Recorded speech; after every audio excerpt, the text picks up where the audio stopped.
Picking a lens for your camera can be really annoying, especially for a Blackmagic Pocket 4K with this MFT mount.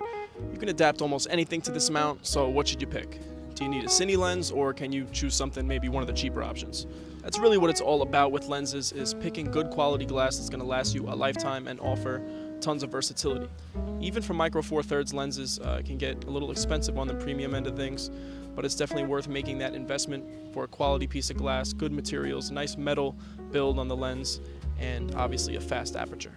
That's why I got this guy as my first lens for the Pocket 4K.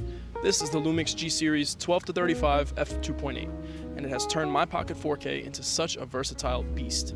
The glass is super high quality, the lens has a full metal build which feels great, all the adjustment rings feel great as well, and it's a zoom lens, so obviously I'm able to cover several focal lengths without having to change lenses.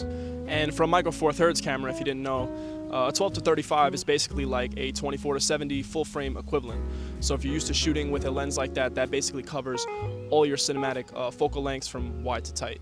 A lot of cinematographers will opt to use prime lenses because they offer higher levels of sharpness and also a lower aperture at a cheaper price. But I find this f2.8 is more than enough for any low light situation, plus the Pocket 4K is great in low light too, so that obviously helps. You can see in this footage here, there's a little bit of noise, a little bit of grain, but it's that type of grain that just gives it that vintage touch. It doesn't overtake the shot, it doesn't distract from the subject or from the story. Now, I actually like the softer image that a zoom lens puts out. Most of the time, I have a zoom lens on my camera just because I really like that versatility and the ability to, like I said, get multiple focal lengths without having to swap lenses. I think the question that most people have is like, should I get a really nice zoom lens, or should I save money and get a lower f-stop for some of the cheaper prime lens options? You can maybe afford 2 or 3 prime lenses for the price of, let's say, one really nice stabilized zoom lens like this G series. What I always recommend is the first lens that's going to go on your camera. Make it the highest quality zoom lens that you can possibly get. Get a stabilized zoom, get a zoom with autofocus if you're rocking a mirrorless camera. But for this Pocket 4K, obviously no autofocus, so you're just worried about that stabilization. Having that on this lens is really a lifesaver. It makes shooting handheld so much easier and less stressful at the end of the day. A zoom lens is just going to give you so many more options. If you want to go shoot sports games, if you want to film yourself at multiple different focal lengths, you don't have to bring all your lenses outside and constantly swap lenses. Also, like I said, a lot of the prime lenses are more bare bones. They're either vintage themed, where they'll have all manual dials and controls, and there'll actually be no electronic communication with your camera body, so you can say goodbye to anything like stabilization or any electronic features like that.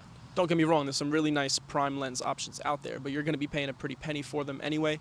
So if you're going to pay that price, you might as well get the versatility factor out of it. That's just how I feel. And especially if this is your first lens, I say pay the extra and get the zoom lens option. Make sure it's stabilized. This 12-35 is definitely my #1 recommendation for anyone that's got a Pocket 4K. So let's talk price as you get to soak in the last of this beautiful sunset. If you're in love with any of this footage from my Pocket 4K, yours can look just like it for about $750 bucks. That's what it's going to cost to get your hands on one of these 12-35s. A bit pricey, like I was saying, but well worth it to pay the premium now for your first lens, get something high quality, stabilized, and versatile, and then add to the collection later with some prime lenses, vintage lenses, and other stylistic options like that. In my opinion, for what you're getting with this lens, the ability to pump out a cinema quality image at all of the most used focal lengths, all in one lens, goes to f2.8, it's small and well built, and this one here even has orange lettering to match the Blackmagic design logo. I don't think it gets any better than this. If you guys enjoyed the review, please drop a like and subscribe for more authentic cinema content and to follow along my journey. Peace.